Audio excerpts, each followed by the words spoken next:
Inauguration is a moment of tradition, but it's also a moment of renewal, when the sacred trust of the university is handed over to its new leader to carry forward.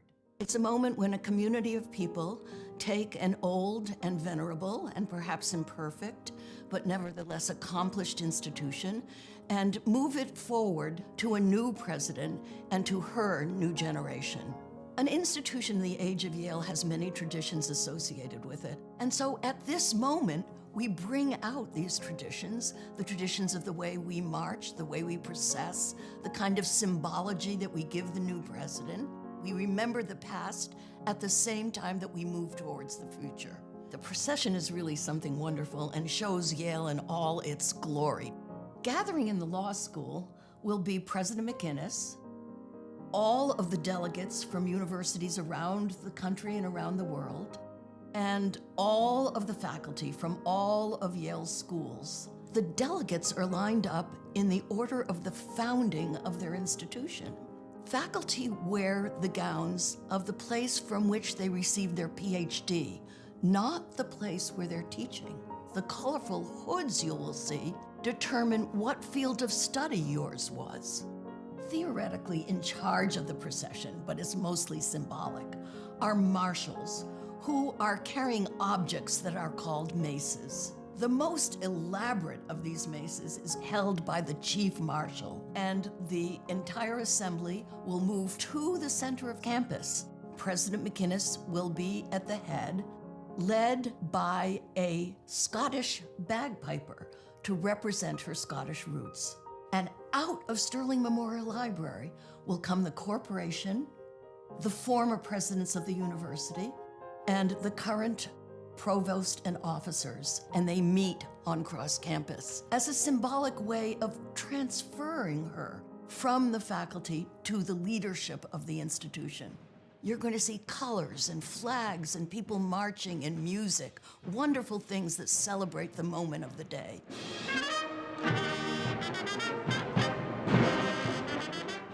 What you're about to hear is soggetto cavato. This technique of taking initials and turning them into music is from the Renaissance. MDM, Maury D. McGinnis, made into music. Let's just put some notes up here. Me, D, me again, and do. And that is how I've created 4 pitches from MDM. You will hear it. Ba, ba, ba, ba, MDM, do. It's artistic and it's functional. It anchors a piece of music to a person. There's also the excitement of a march. The wind band, the concert band, or the marching band, or some combination is the group or the groups under the name of the Yale Band. They are in the inaugural band for this president. It's going to resonate with them for the rest of their lives. It's a real privilege to be involved like this, doing what we do, combining music, service, procession, precision, composition, premiere, volume, pageantry, costumes. It is a glorious event. The inauguration over time has been held in several traditional places. The earliest inaugurations were in the Center Church on the Green. Later, they moved to Battelle Chapel. And finally, they have been held traditionally in Wolsey Hall since 1921. In this moment, President McInnes is being inaugurated, but she's not alone. It is representative, symbolic, and traditional that in that hall are people who are going to surround her and support her. And even people who are watching this inauguration online, around the country and around the world, you also are a part of who is going to support the new president. The legendary historian of Yale, George Pearson, said, "Yale is at once a tradition, a company of scholars, a society of friends. At this moment of change and challenge, we appoint a new president to help lead the university into the future."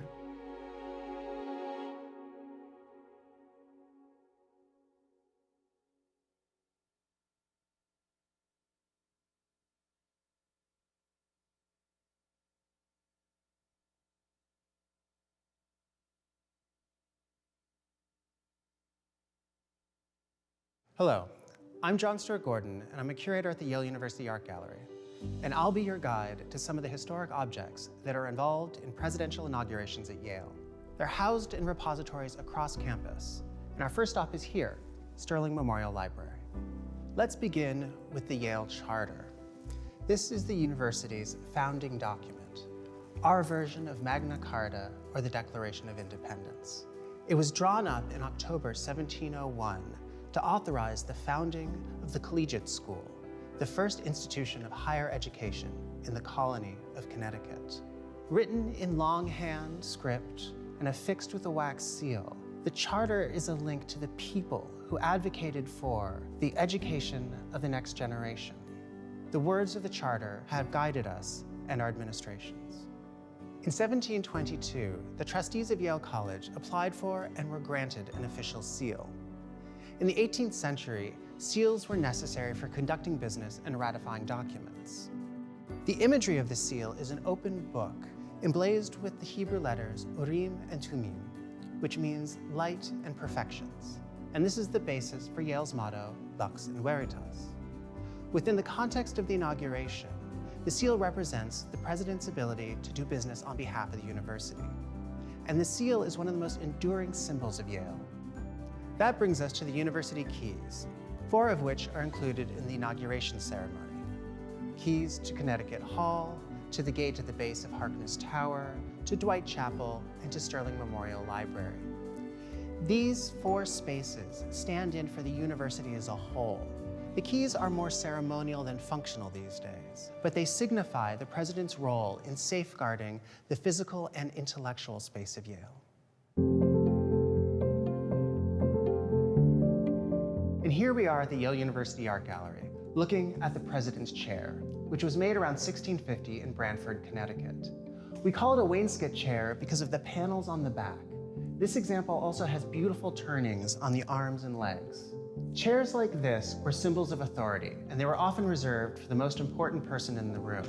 And this example was owned by Reverend Abraham Pearson, who was the first rector of the Collegiate School, a role that eventually would become president of Yale College. It came to Yale in 1841. It now lives at the Art Gallery and only leaves for inaugurations. The only person who gets to sit in it is an incoming president, and they only get to do that once.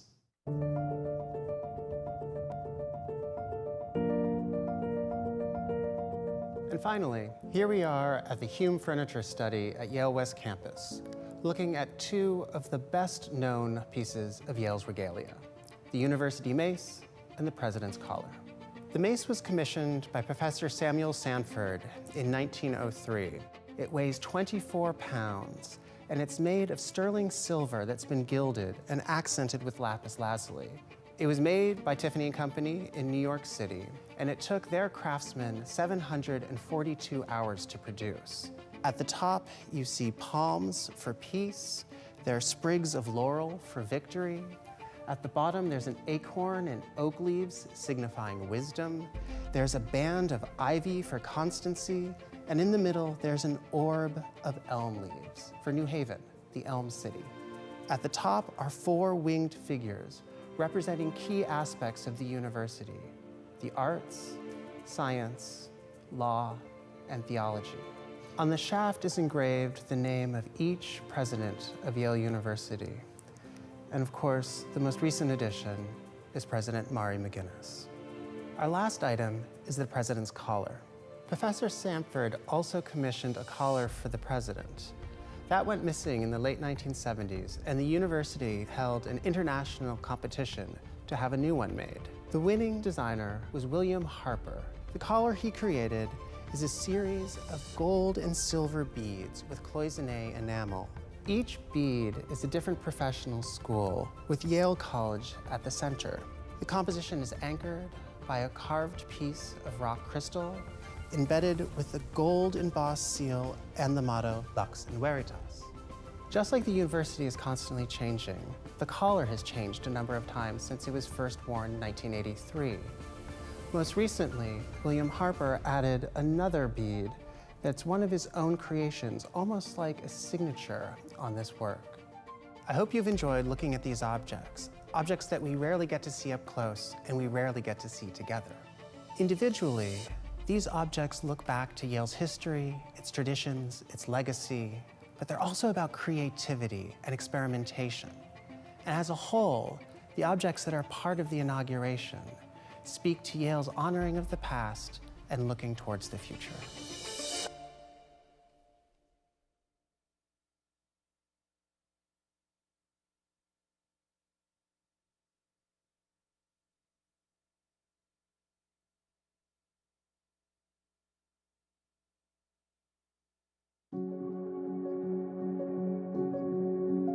We're all about to enter this really wonderful moment just in seconds.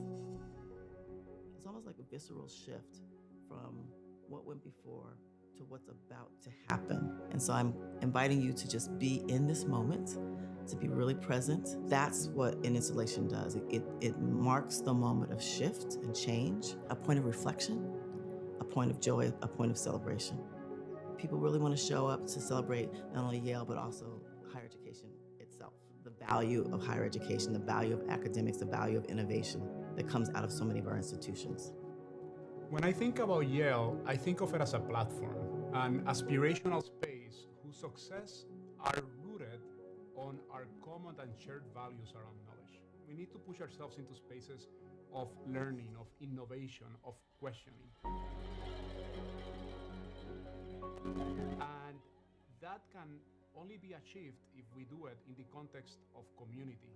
New Haven is our home, and one of the aspects that I find really exciting about her presidency, which I think is reflected in this inauguration, is the inclusion of New Haven as a partner, as the community that we belong to.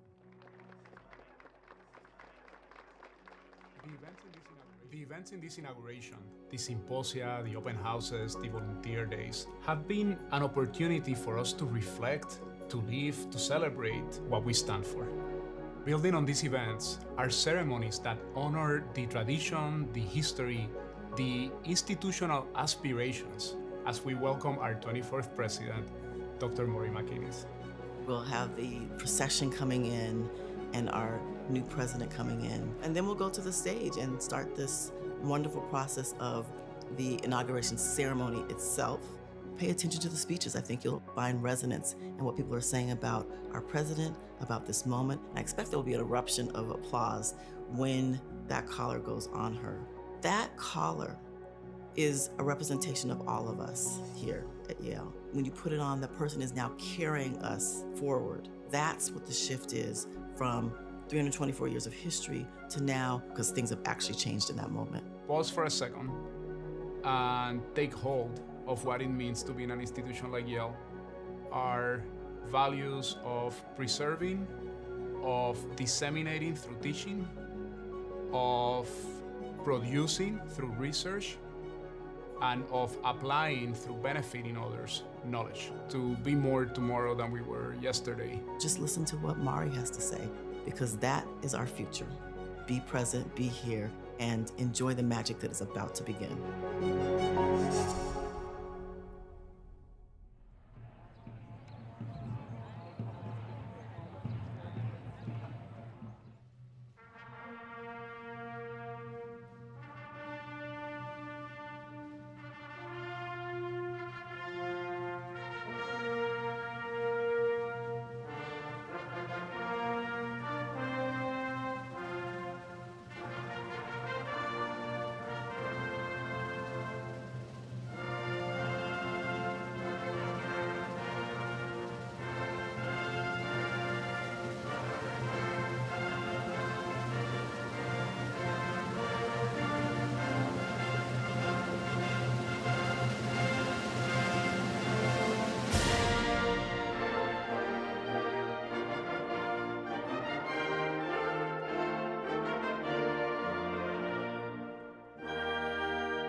Good morning.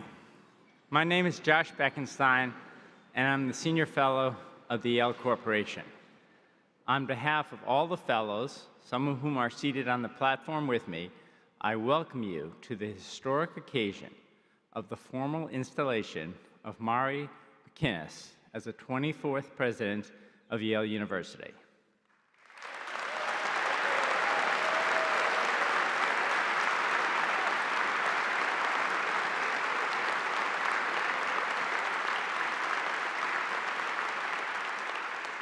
Today marks the beginning of a new chapter in Yale's storied history at a defining moment for our community, our country, and the world.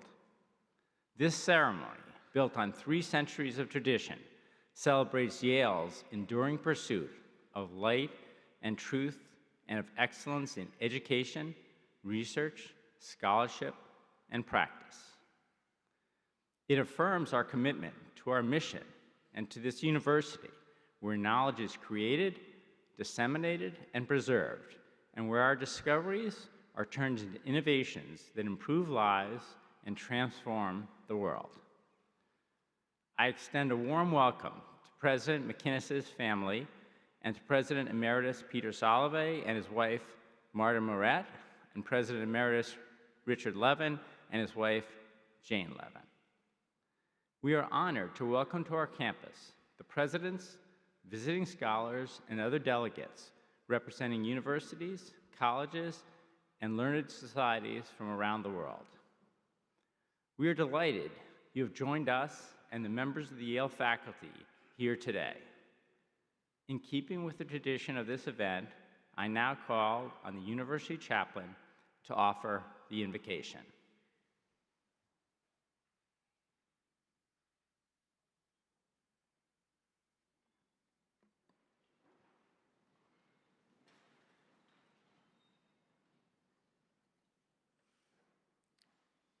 With deep appreciation and gratitude to the Quinnipiac people, the indigenous people on whose land we gather, my dear Yale community, please join me in a moment of prayer or reflection. Loving and sacred Spirit, called on by many names, who fills our world with wonders and our hearts with awe, Spirit of mercy and justice, creator and sustainer of life, be with us today as we gather to offer blessings on our new president, Mari McInnis. May her leadership be a model of steadfast care and commitment to all members of our multifaceted and vibrant community. May she remain grounded and steady with an eye fixed on Yale's mission and vision. Grant her courage on the most difficult of days. Grant her joy as she helps inspire future generations of scholars and leaders. May she bring a spirit of deep, attentive listening, humility, and thoughtfulness, and let that spirit permeate our university. May she lead with wisdom, compassion, and understanding. We gather today with immense gratitude for her willingness to take on this role and offer thanks to you for the gifts you have bestowed upon her. Bless her and sustain her. And may we as a community continue to support President McInnis. Let us move forward with your blessing in pursuit of truth and light. Help us act with compassion and humility as we say, Amen.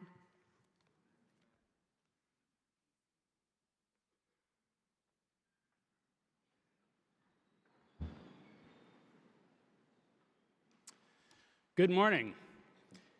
It is an honor to be with you as we inaugurate Yale University's 24th president, Mari McInnis.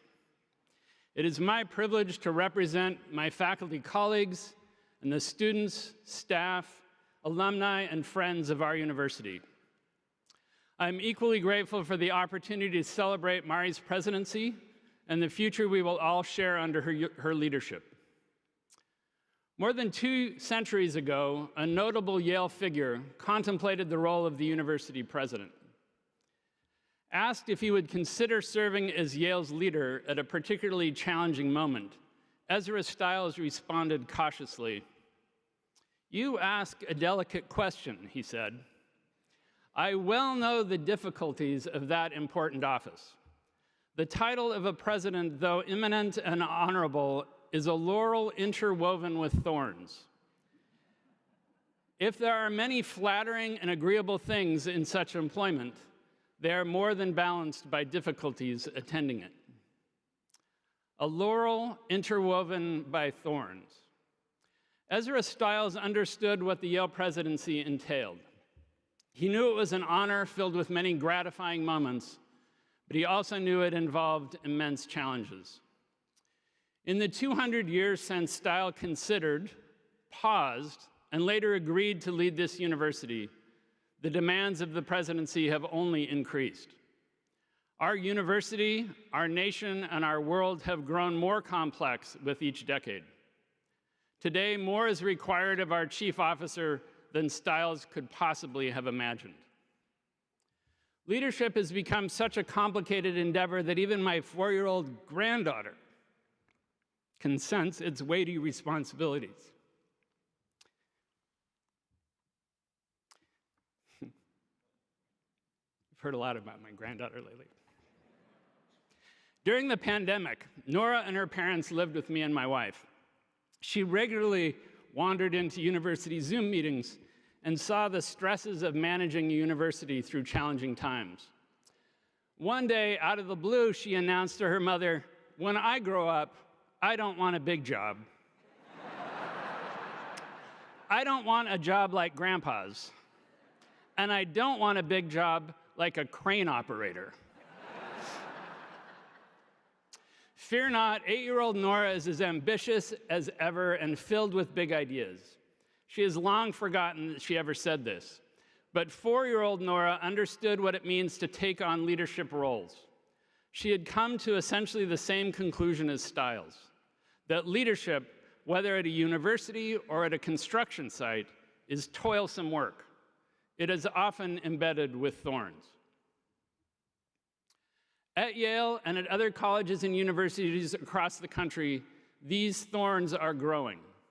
They pose significant threats. Higher education is no longer universally viewed as a fundamental pillar of civic society. Yet we all know the tremendous value that higher education and Yale offer to the world. We are an engine of discovery and innovation, and a force for improving the human condition. We believe in the power of independent thought and the inclusion of various and diverse viewpoints and life experiences. We are devoted to sharing knowledge across generations, across cultures, and across ideologies, and across disciplines. We embrace our opportunity to learn together and to teach students who will become future world leaders. Yet, in spite of our ideals, this is a time of uncertainty and challenge. This is a time that requires a resolute leader working both on the front lines and behind the scenes to defend and promote the life-changing work that we do at Yale. This is a time that requires someone who can do the big jobs, someone who can operate the largest of cranes on the grandest of scales. Mari McGinnis is superbly prepared to guide us in this moment. I have experienced her commitment firsthand. Mari, we have worked together for 3 years, first in your role as Yale trustee, and now in your role as president. In that time, I have witnessed your ability to build coalitions with colleagues, with colleges, and with universities across the country. I have witnessed your efforts to engage in thoughtful but difficult conversations and to deepen understanding among those who cast doubt on higher education. I have witnessed you make challenging decisions, decisions driven by data, informed by your humanist values, and guided by your dedication to this institution's students and scholars.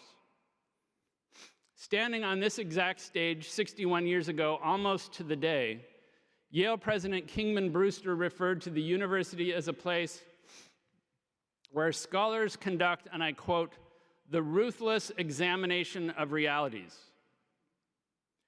Mari, while you served as an associate dean, even while you served as an associate dean, a provost, and a president at institutions from Virginia to Texas to New York, you have continued to ruthlessly examine the realities of the world. As a scholar of the 19th century American South, you have brought to light histories and provided evidence against historically inaccurate claims. You have insisted that we engage with painful part of our country's history. You have shared your scholarship to support our understanding of the past as we reckon with the present. Today, as we take up what's styled called the laurel of the presidency, as you take up the laurel of the presidency, we recognize that you will face trials on Yale's behalf. In fact, you already have. As you steer Yale through thorns, barbs, and brambles, we pledge our support to you and to our mission.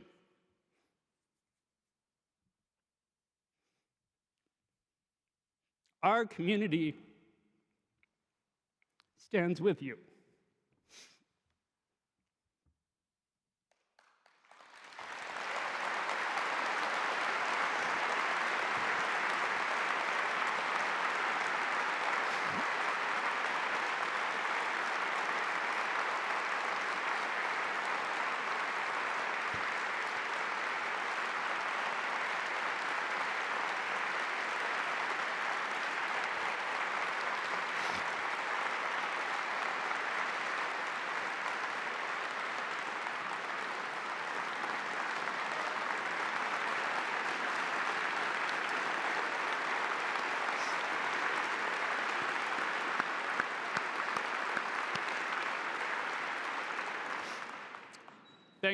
Thanks for bailing me out on that one.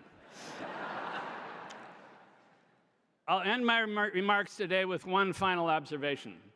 Though I am a biochemist and not a botanist, I have spent enough time among trees to know that the laurel is an evergreen. Today, let us celebrate its leaves never fade. Today, let us celebrate that vitality. Let us celebrate that under the laurel canopy of Mari's presidency, Yale's mission will endure with hope and with promise. Thank you.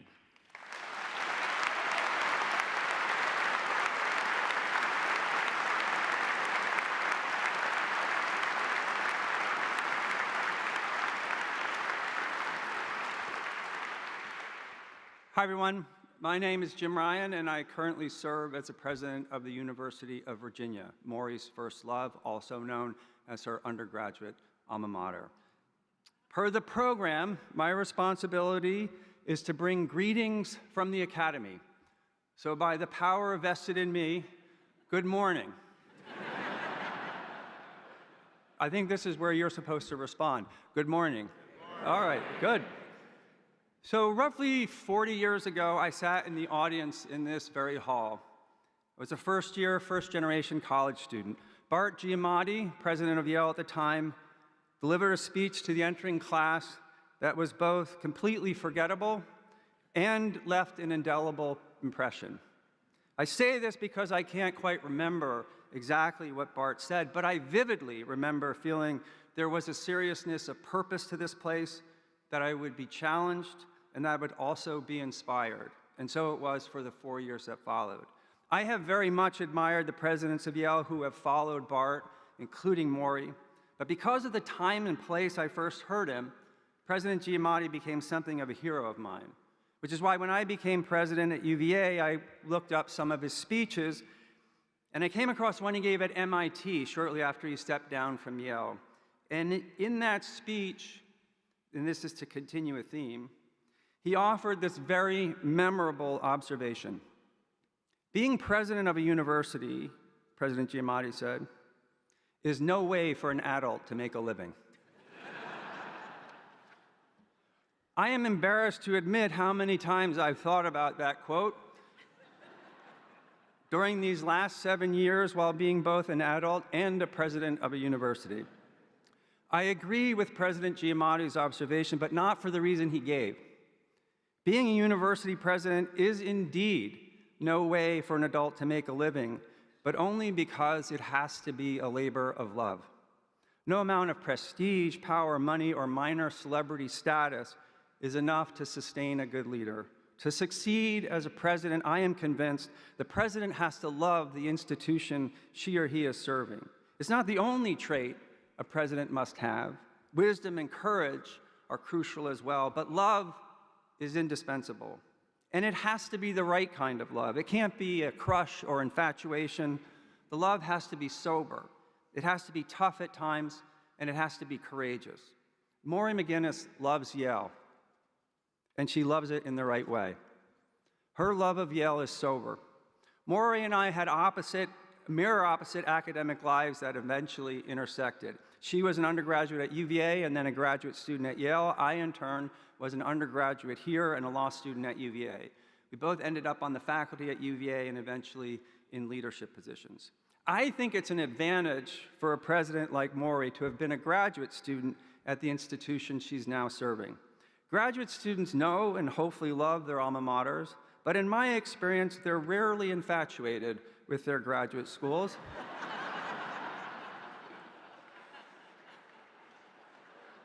Nor do they have nostalgia-tinned glasses that color their view of the past or the present the way that some undergraduate alums do.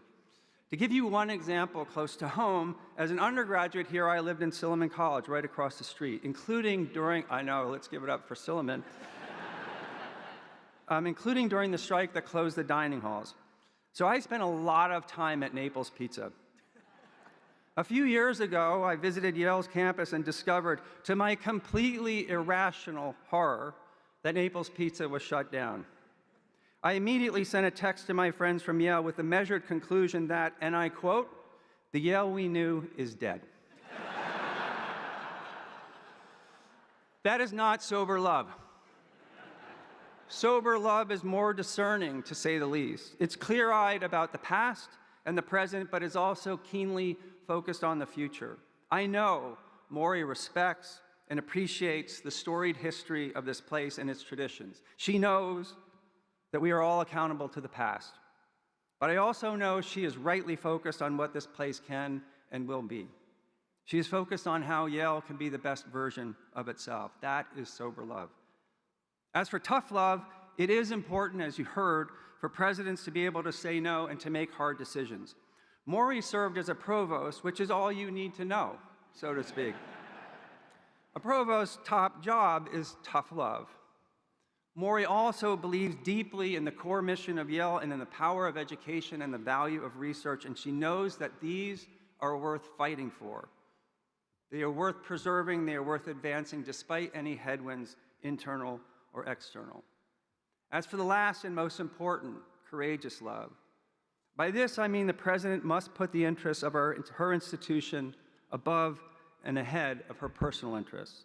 This requires, among other things, the courage not simply to disappoint your critics. It requires the courage sometimes to disappoint your friends, all in the service of the goal to do what is best for the institution. It means a willingness to take personal risks in order to advance the interests of the institution, and an absolute refusal to take institutional risks in order to advance the interests of the person. I have seen Maury take courageous steps time and again in her career, including a story I heard last night that she spent an entire semester at sea with 200 undergraduates. That takes courage. She is always focused on the best interests of the institution she's serving, which is more important now than ever given the turmoil in and outside of higher education. All of which is to say that Maury possesses the indispensable trait of a successful president. She loves this place. In fact, I'm quite sure she loves Yale almost as much as she loves UVA, which is saying a lot. I'm kidding about that point. President McGinnis loves Yale, and she loves it in the right way, and I'm confident you will love her back. Thanks for having me.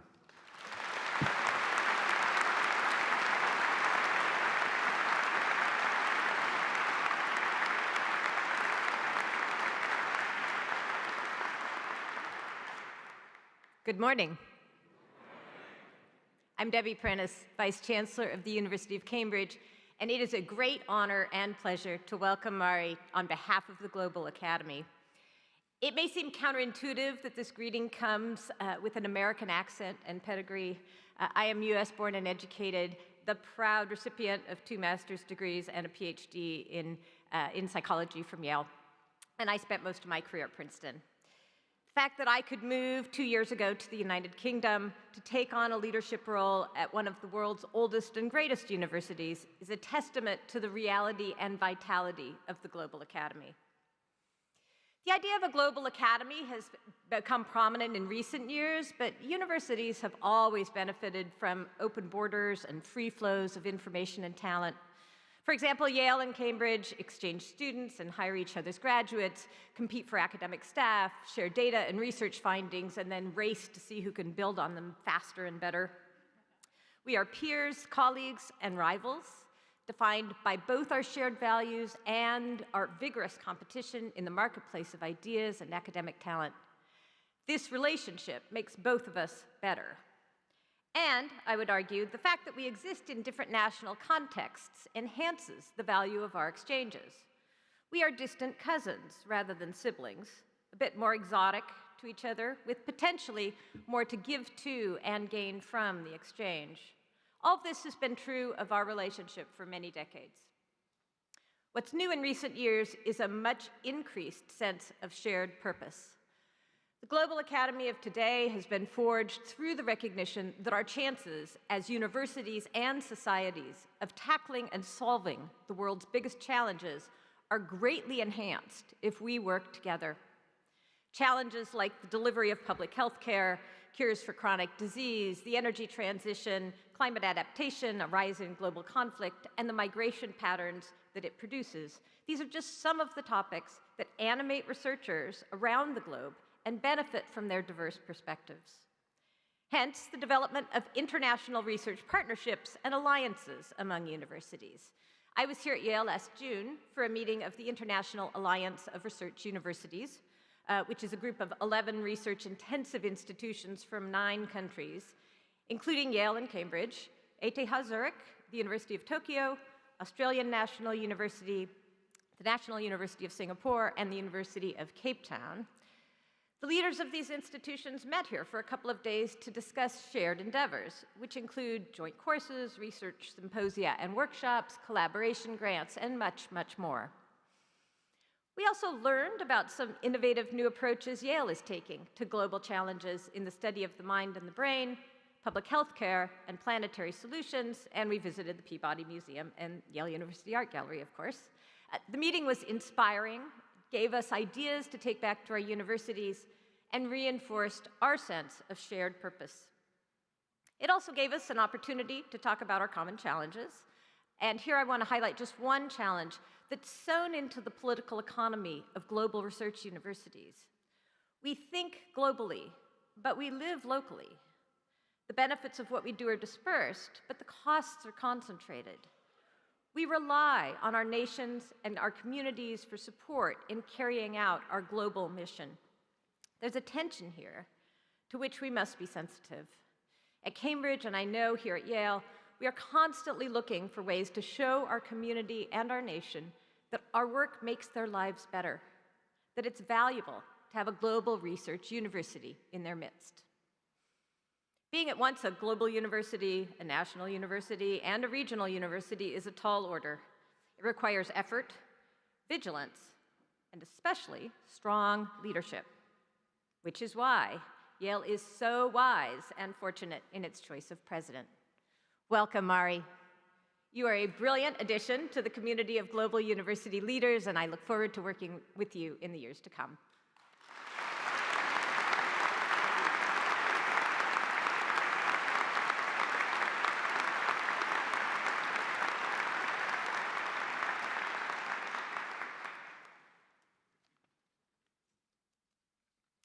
Good morning. My name is Jacqueline Goldsby, and I'm a faculty member in the departments of English and Black Studies here at Yale. President McGuinness asked me to continue a new tradition that began with Peter Salovey's inauguration in 2013. At that ceremony, my former colleague Elizabeth Alexander read a poem that she had written, Allegiance, about the 19th century Connecticut State Black educator Prudence Crandall. For this ceremony, President McGuinness invited me to select a work, again by a Yale faculty member. She set my charge as follows: to choose a reading that acknowledges the contributions of the faculty to Yale, our community, and the world. I've selected writings by world-renowned talents from my home departments: the poet and Nobel laureate Louise Glück, and the novelist and also Nobel laureate Toni Morrison. Glück and Morrison were and remain artists, humanists, and citizens who saw and named the always fraught conditions in which creativity and knowledge production occur, and who, through their examples of intellectual life and artistic craft, taught us how to confront the world's opportunities as well as its dangers.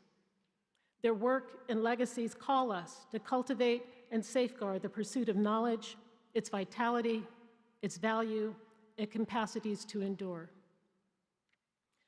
The first passage I'll read comes from Louise Glück's collection, Averno, published in 2006. The poem is titled October. This section concludes the poem. The brightness of the day becomes the brightness of the night. The fire becomes the mirror. My friend, the earth, is bitter. I think sunlight has failed her. Bitter or weary, it is hard to say. Between herself and the sun, something has ended. She wants now to be left alone. I think we must give up turning to her for affirmation. Above the fields, above the roofs of the village houses, the brilliance that made all life possible becomes the cold stars. Lie still and watch. They give nothing, but ask nothing. From within the earth's bitter disgrace, coldness, and barrenness, my friend, the moon, rises. She is beautiful tonight, but when is she not beautiful? The passage that I selected by Toni Morrison comes from her 1976 essay, Moral Inhabitants. A reasonable man adjusts to his environment. An unreasonable man does not. Therefore, all progress depends on the unreasonable man. I prefer not to adjust to my environment. I refuse the prison of I and choose the open spaces of we. We cannot be optimistic, but we can be clear. We can begin by asking ourselves what is right rather than what is expedient, know the difference between the fever and the disease. We can be clear and we can be careful. Careful to avoid the imprisonment of the mind, the spirit, and the will of ourselves and those among whom we live. We can be careful of tolerating second-rate goals and second-hand ideas. Of course, there is cruelty. Cruelty is a mystery. But if we see the world as one long, brutal game, then we bump into another mystery, the mystery of beauty, of light, of the canary that sings on the skull. Unless all ages and all races of man have been deluded, there seems to be such a thing as grace, such a thing as beauty, such a thing as harmony, all wholly free and available to us. Thank you.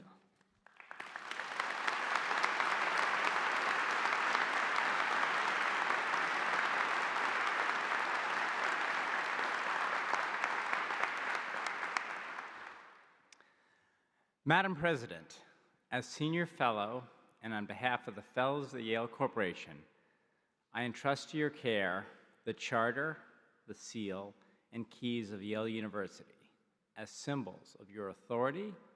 In certain knowledge, you will lead us well with wisdom, experience, and inspiration for which you were chosen. The seal is an engraved disc bearing the familiar device first authorized in 1722. It is a sign you are authorized to transact and lead the university's affairs. The 4 keys are keys to Connecticut Hall, the oldest building on the Yale campus, to Dwight Chapel, to Sterling Memorial Library, and to the gateway at the base of the Harkness Tower. They signify the trust we have in you to safeguard and protect our campus. The charter was passed by the Governor in Council and representatives of His Majesty's Colony of Connecticut in General Court, assembled on October 9, 1701, the document that created what has become this great university. President McInnes, as directed in 1701, you join with generations of Yale leaders charged to erect, form, direct, order, establish, improve, and at all times, in all suitable ways for the future, to encourage the said school in convenient place or places. And now we place the presidential collar on your shoulders as a sign of the authority and responsibility we are placing on you.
Friends and faculty, students and staff, trustees, honored guests, and devoted alumni, my distinguished predecessors, Peter Salovey, Rick Levin, and in absentia, the trailblazing Hannah Gray. It is the thrill of a lifetime to stand before you today, and I am grateful for the trust you have bestowed upon me. Outside of raising two wonderful children, alongside my husband, Dean, the opportunity to help shape the future of universities has been the most gratifying experience of my life. Leading any university is a rare gift. Leading Yale is an honor without parallel. 23 leaders before me have been given this privilege. They have served in times of peace and peril, solidarity and strife.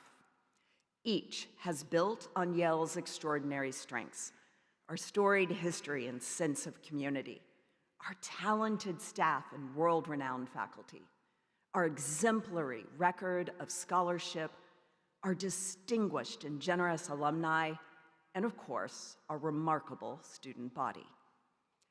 Each has faced challenges, some of which may even sound familiar.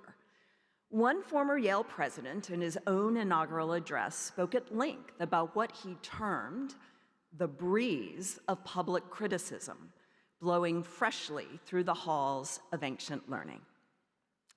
And mind you, this was President Noah Porter in 1871.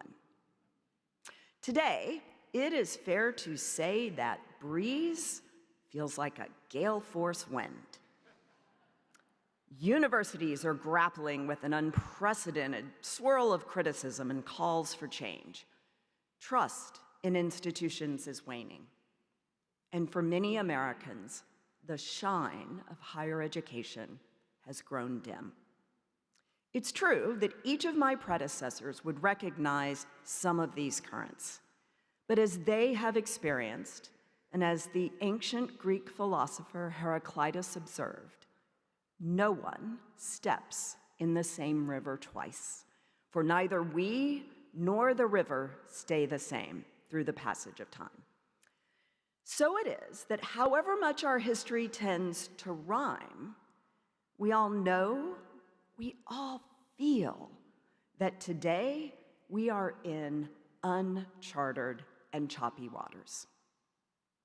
And so, at a time when universities are increasingly viewed as irretrievably elite and out of touch, at a time when national world events seem to roil us, at a time when our students and postgraduate scholars face growing challenges, including a crisis of division and loneliness, and our faculty and staff face daunting external pressures, we are left with a simple, inescapable question.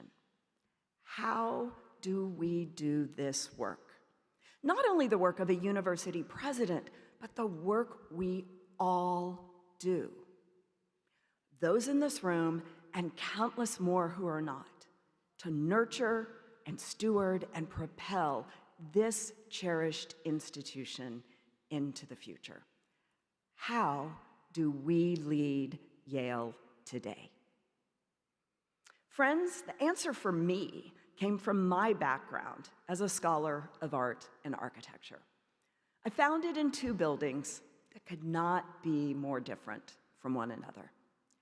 The first, a humble vernacular schoolhouse in Frostproof, Florida. The second, a soaring Gothic cathedral in Paris, France. When Claudia and Christopher Hobbs settled down in Central Florida, Frostproof was only one generation removed from being an uninhabited swampland, a place that only alligators, snakes, panthers, and wild hogs called home. The wood frame schoolhouse they opened in 1905 was the town's first public building, timbered among the modest houses local citrus growers had begun to construct. A humble addition, but one that transformed the village from a wilderness that cultivated briars and fruit to a community that cultivated minds.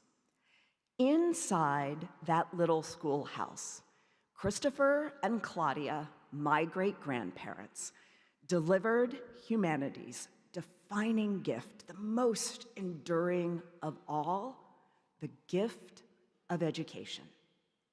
That gift is the same one that teachers bestow in every hometown in America, the same one my grandfather gave as a high school math teacher in Florida, the same one my parents, who are with us today, Malcolm and Jackie, gave as professors in Tennessee. That gift is not a birthright belonging to the affluent or influential few. It is not a delicacy doled out merely in grand and Gothic halls. It belongs in equal measure to the children of the swamplands, the children of the heartland, the children of all those places where the ivy doesn't grow. It belongs to all the children turned away from the schoolhouse door, to those who wonder and dream of futures reaching far beyond the places they have known. I count myself among the vast majority of Americans who never imagined they would find themselves at Yale, not as a student, let alone as president. Growing up in Knoxville, Tennessee, and born before Yale accepted women as undergraduates, I never considered that Yale might be a place for someone like me. But I arrived here, nonetheless, 35 years ago, to pursue my PhD. I found a second home in New Haven, though I didn't spend much time in my small apartment on Chapel Street.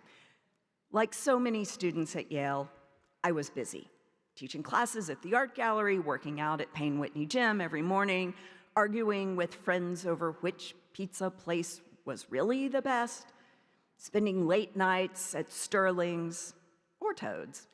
And here, in this schoolhouse, I found the gift of education that has fueled and graced my life.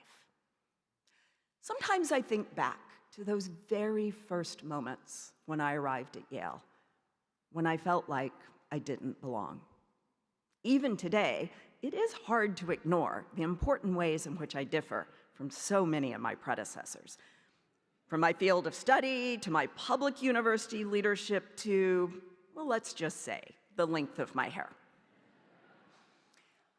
I think about all those things that might have kept me distant. But what I keep coming back to is the closeness I feel with this place. At every turn, Yale has embraced me. As a student, an alumna, a member of the Board of Trustees, and now as president. At every turn, Yale has taught me the same lesson my great-grandparents knew, the same thing those children in Frostproof knew, the same thing I hope that every Yale student and every potential Yale student comes to know and comes to feel, that the schoolhouse belongs to all of us. And in the schoolhouse, we all belong. No matter who you are, where you came from, or what you believe, inside these four walls, you have a place to question, to explore, to exchange ideas freely. That is the design and promise of each and every schoolhouse, wherever it may stand. Now, you remember I said I found my answer in two buildings. The other is a bit more well-known than my great-grandparents' schoolhouse. When Notre Dame de Paris was built in the 12th century, it was not the first church to sit in the middle of the Seine, but it differed from its predecessors in important ways. Chief among them, it brought in more light. With its pointed arches, flying buttresses, and stunning stained glass windows, Notre Dame was a marvel of modern technology and architecture. Yet while it was built to last, it was never intended to stay the same. The iconic Yale professor Vincent Scully, whom I had the opportunity to teach for as a graduate student, addressed this point. He wrote that the cathedrals of modern France were always exceeding the intentions of their makers, changing over time as those who perceive them change. And Notre Dame did change over time. Fortified buttresses in the 19th century, a new spire in the 19th, as well as numerous other touches and additions throughout the ages. The cathedral we know today speaks to different eras and styles precisely because it has survived them all. The Black Death, the French Revolution, world wars, cultural upheavals, through it all, Notre Dame evolved and endured. Not unscathed, but undefeated. Not unchanged, but unmoved. Stronger for its scars and more sacred for all it had weathered. In 2019, it faced perhaps its greatest test, a horrific fire that left the world in shock. Many believed that while we'd always have Paris, Paris would never be quite the same. And yet, just a few months ago, after 5 years of restoration, the cathedral reopened. But like preceding generations, France didn't just rebuild, they exceeded the intentions of the cathedral's architects by making it better equipped to withstand future threats. In removing soot from the fire, they also cleaned up centuries of dirt and dust that dimmed the church's interior. They brightened the cathedral and let a little more light shine in, a little lux to help illuminate the Veritas within and reveal its beauty even more clearly than before. The restoration effort inspired the world and echoed the words of Victor Hugo's celebrated novel, The Hunchback of Notre Dame. The greatest products of architecture are less the works of individuals than of society. So too are the greatest universities. The Gothic style of Notre Dame is familiar to all of us at Yale. It echoes across our campus. Our Sterling Memorial Library is often referred to as the Cathedral of Learning, replete with sculptural embellishments that transport us through the centuries. When architect and Yale alumnus James Gamble Rogers was asked why he chose to design Sterling this way, he said it was built to endure. That is precisely what Yale has done throughout our history. We have endured. Together with our home city of New Haven, we have weathered the storms of every moment, the breeze of public criticism and the winds of change. We have learned to acknowledge the weak points in our foundation and have become stronger for that knowledge. We have permitted ourselves to let more light shine in, to be fortified by new ideas and new people. We have, with each generation, picked up the chisel and left our own mark on the university we love. And by so doing, we have served as a model for the country and the world. The first university in the nation to teach science, the first to build an art museum and a school of fine arts, the first to print a daily student newspaper, the first to award PhDs, the first to play baseball, to say nothing of inventing football. And yes, we are still holding off Alabama for the most national championships in football.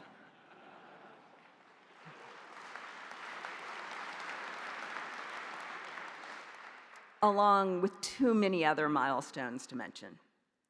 We can be proud that when our students leave campus, they take Yale's spirit of perseverance and progress with them. Artists and actors who light up the world with their talent, journalists who pursue the truth and hold power to account, scientists and engineers who shape our understanding of the world around us, entrepreneurs who change the landscape of our economy with a single idea, educators who share the gift of knowledge with communities around the globe. This is where they learned to listen, where their curiosities grew and their imagination blossomed. And the world has taken notice. Yaleys are routinely showered with awards and recognition. Our arts department's best friends are named Oscar, Tony, and Emmy. Nobel Prizes and Pulitzers in everything from biochemistry and medicine to economics, history, and theater line the mantles of our faculty's homes. Across the generations, we have enlightened, we have inspired, and time and again, we have been both challenged and refreshed by change. And so I return to the question I asked of myself, the question I asked of all of us: how do we lead Yale into the future? With the headwinds we face today, how do we move forward? We do it by reminding ourselves of a simple truth about this place we love. We do it by remembering that Yale is both the schoolhouse and the cathedral, a universal house of knowledge and a singular work of art, one that grows stronger, shines brighter, and reaches ever more dizzying heights with every challenge it overcomes. It is a place that can belong to anyone and a place that is bigger than us all. It is sacred, it is mundane, and it endures as the finest institution of higher learning in the world.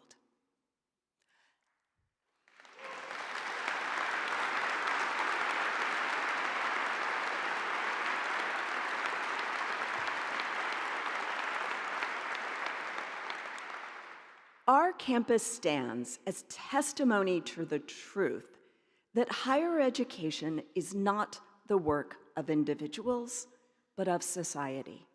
The transformative power of Yale remains profound. The good we can do in the world remains astonishing. And the fact that we face uncertainty, well, that has never stopped us before. The truth is, Yale has always risen to its biggest challenges in the toughest times. It was during the height of World War II that Yale researchers pioneered the use of chemotherapy and the delivery of penicillin.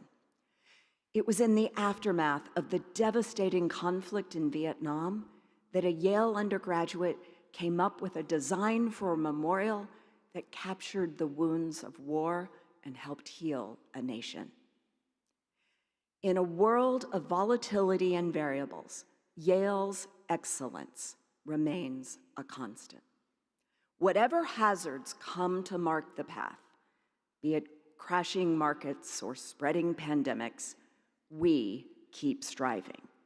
We keep reading and writing and learning. We keep researching, discovering, and preserving. We keep inventing and innovating. We keep advancing new technologies to make our community healthier, our country more competitive, and our world more sustainable. In short, we keep moving humanity forward.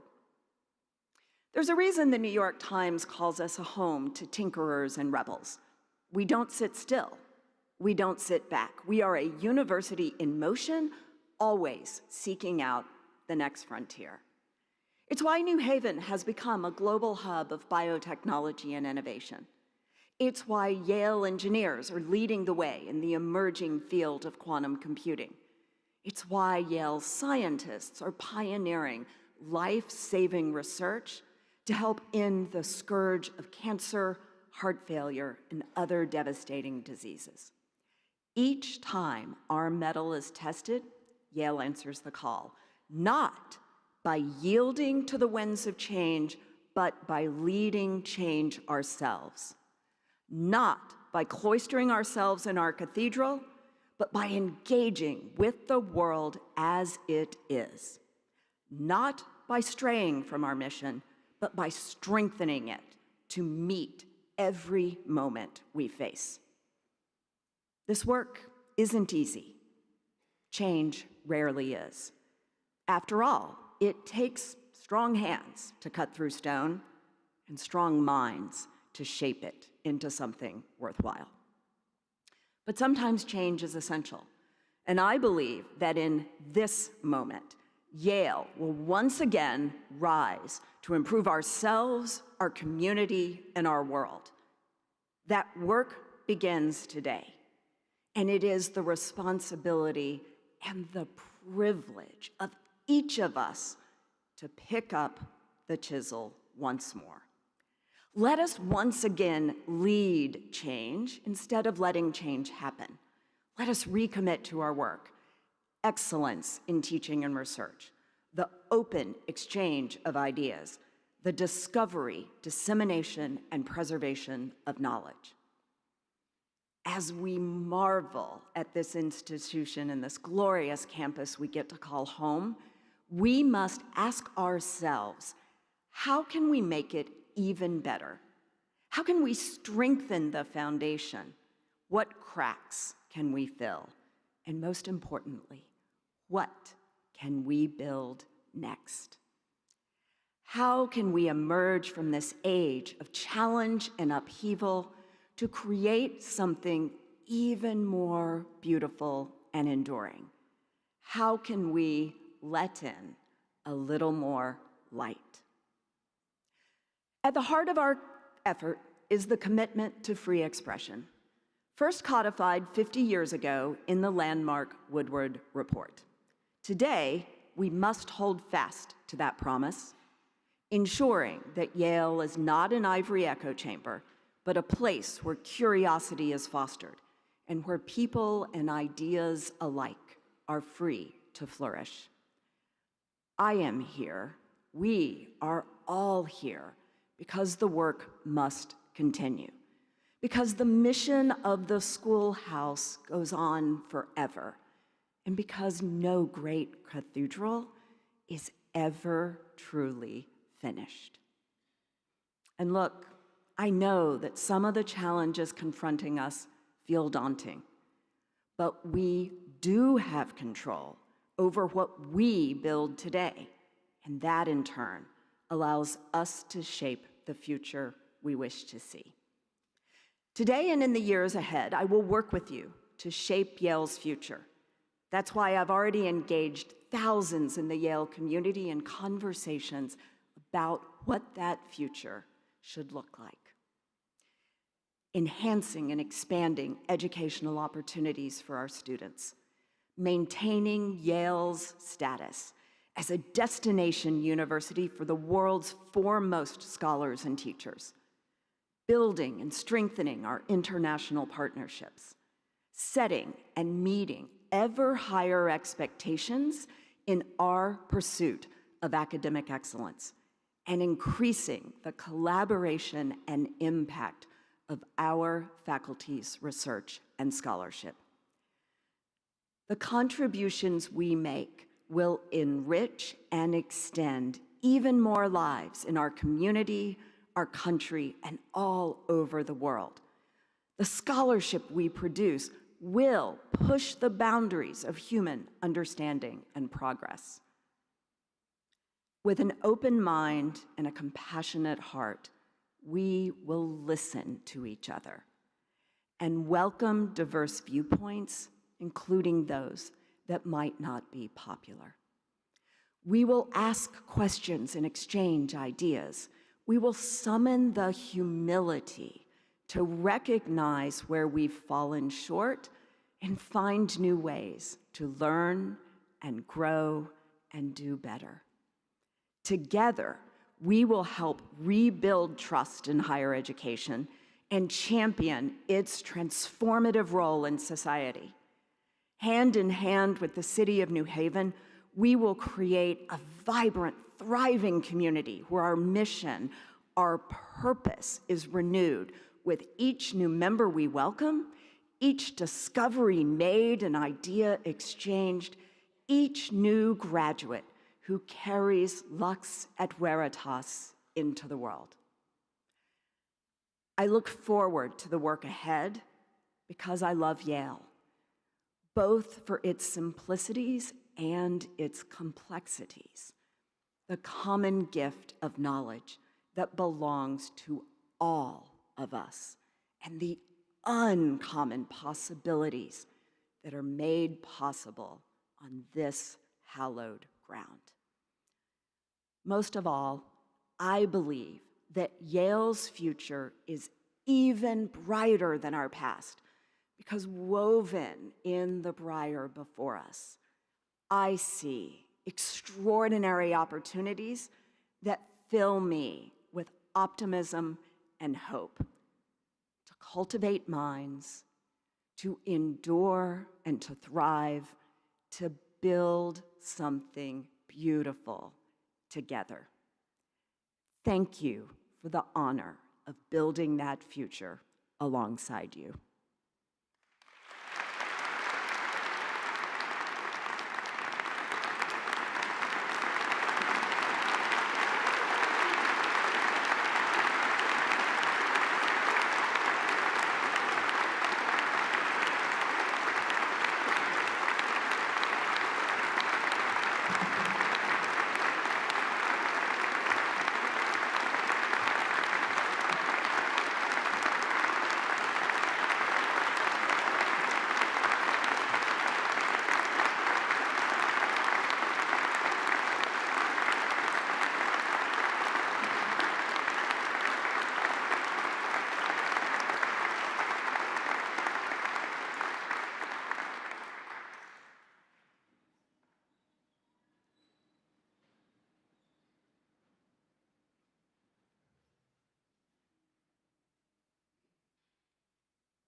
Thank you so much for being present to witness the installation of President McInnes as 24th President of Yale. I invite the audience to remain seated until the platform party and faculty have left Woolsey Hall. And I invite you to join in further celebration of this occasion at a reception with President McInnes and Dean Johnson in Commons immediately following this ceremony. Thank you.